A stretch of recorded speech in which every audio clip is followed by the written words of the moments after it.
Assalamualaikum pembuka kato, salam ta'azim pemanuhi. Nini mama kunjungan salam sarato alim jo ulama cukik jutu cadiak pandai kari baik semua dicintu bundo kandung semua di dalam rang mudo manih bakato. Pada fiti sebelumnya kita Allah membahas tentang pengetahuan yang mesti dimiliki oleh penghulu. Pengetahuan yang didapat dari turun-temurun, dari nenek turun ke mama, dari mama turun ke manakan, atau sawarih nan batarimo dengan tidak terputus. Kemudian ilmu pengetahuan yang diberikan oleh adat. Kemudian di dalam dinamika yang terjadi dalam pengamalan itu sendiri, terjadilah salah dalam meletuhkan hukum, salah dalam meletakkan segala sesuatu, maka dipandanglah adat itulah nan salah. Maka penghulu-penghulu melanggar sumpahnya itu sendiri dan diucapkan oleh penghulu dan digantikannya pertama diangke dengan sumpah bisokawi. Sehingga penghulu mengalami katih indak bapucuk ke bawah, indak baurek di tengah digirik kumbang. Terjadi kepunahan, terjadi lindang harato di dalam nagari, terjadi penderitaan hidup kaumnya dan badannya sendiri mengalami penderitaan dan terus menerus ditimpa malapetaka. Kemudian hal nan kedua, menurunnya martabat adat dalam pandangan orang lain. Lebih-lebih pandangan dari orang nan dihukum adat. Tetapi penghulu telah salah menghukum, timbul ketidakadilan, timbul kesewenang-wenangan penghulu. Penghulu bertindak sesuka hati, bersutan di mata, barajo di hati. Jadi apa nan dikatakan penghulu seakan-akan itulah nan adat. Yang mana pada mestinya penghulu harus tunduk kepada adat, bukan adat nan menuri kandak penghulu.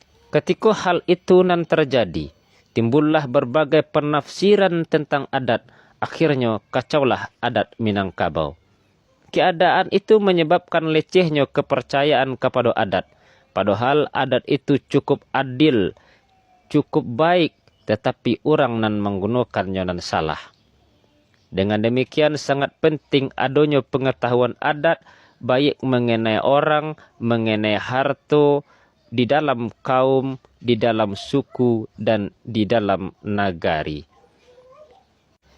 Limbaan daripada itu, masuk kita seketik menyinggung fasal tentang raja nan turun dari kerajaan, penghulu nan berhenti menghukum.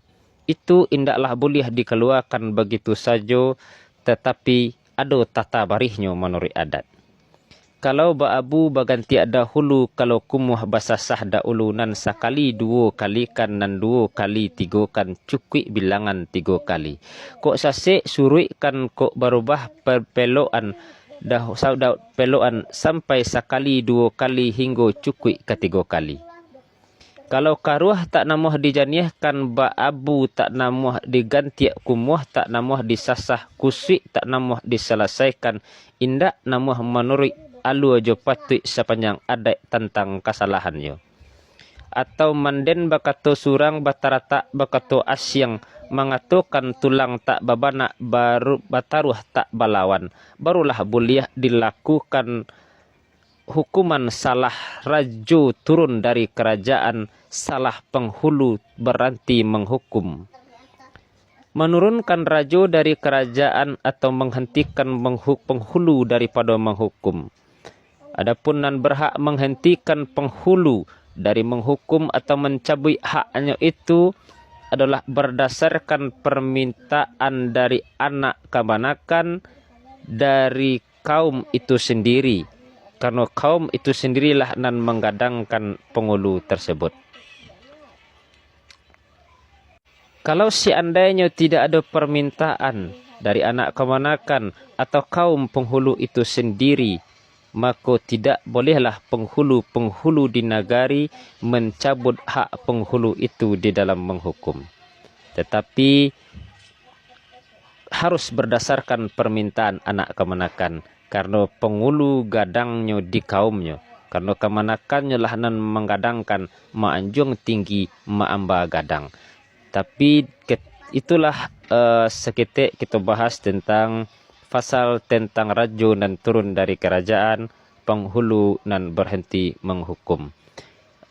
Limbak nan daripada itu sepanjang nan ambo sampaikan, jika tidak terletak pada satu pada tampiknya rela jemaaf ambo pinta maklumlah diri ambo ilmu alun saujung lidah pengetahuan adon desa barapo.